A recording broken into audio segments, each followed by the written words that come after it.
What is up, guys? This is Brandon back on Brandon Coin. It is Wednesday, March 14th, 2018, and this is the daily mining update video.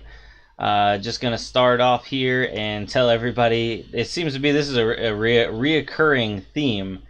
These are the lowest pay that I have seen since I've been mining in my short mining career. Starting off with the GTX 1050s, these things are only making 45 cents a day per card on Equihash, pulling 170 sols, or right about 5,693 satoshis a day. The GTX 1050 Ti's are still doing a little bit better at 61 cents a day on Dagger Hashimoto, pulling a solid 13 megahash per card, doing right at 7,700 satoshis. The GTX 1060s have fallen all the way down to, they're just hanging on to that $1 a day mark on Dagger Hashimoto, doing 21.5 megahash.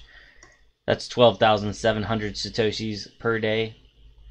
The GTX 1080 8 gigs are doing $1.45 a day on Equihash, doing 560 sols, or right at 18,500 satoshis.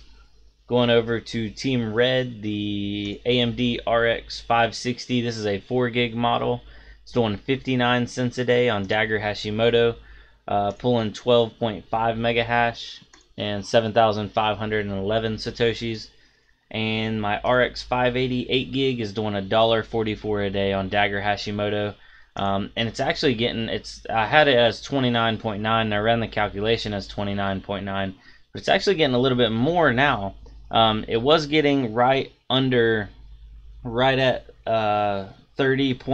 megahash on the Claymore 11.4, but I'll show y'all guys, there is a new update. If you go over to your Simple Miner and you go to rig groups, then go to the Claymore miner, and there is now 11.4 is out.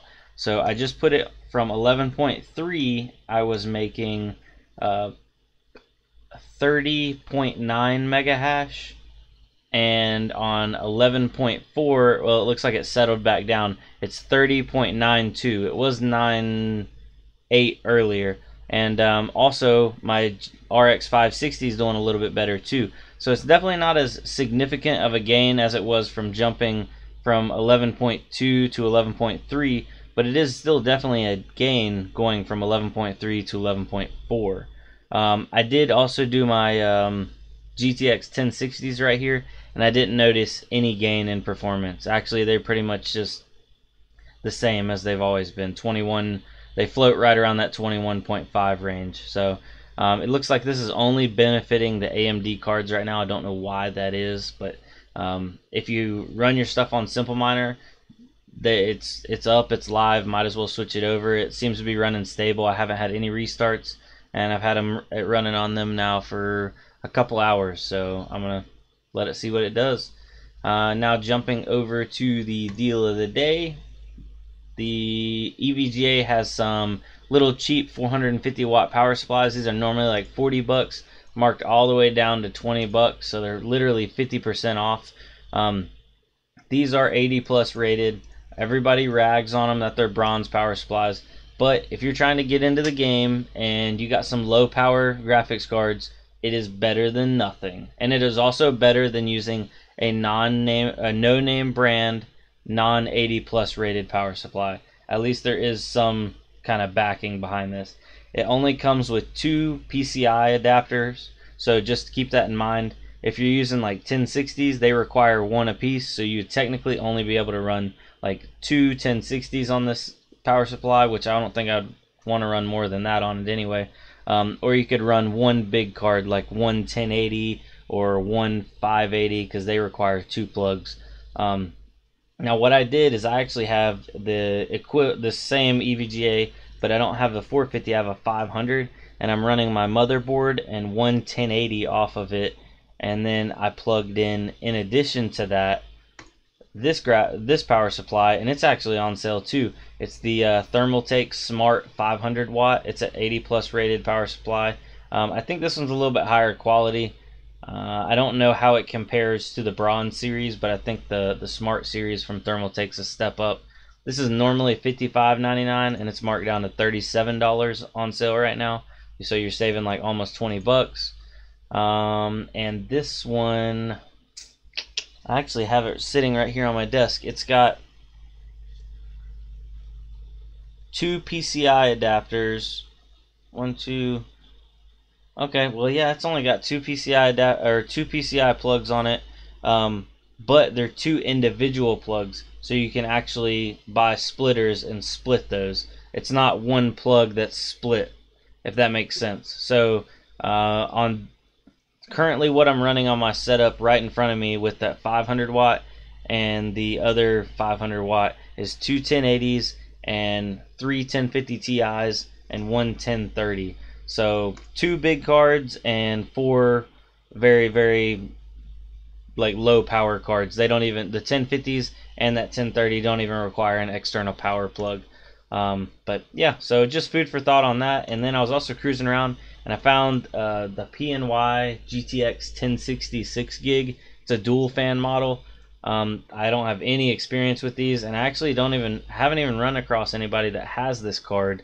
But they're still $370 right now. Probably not going to last long because everybody grabs these for some reason. They sell really fast. So link for all those will be down in the description below.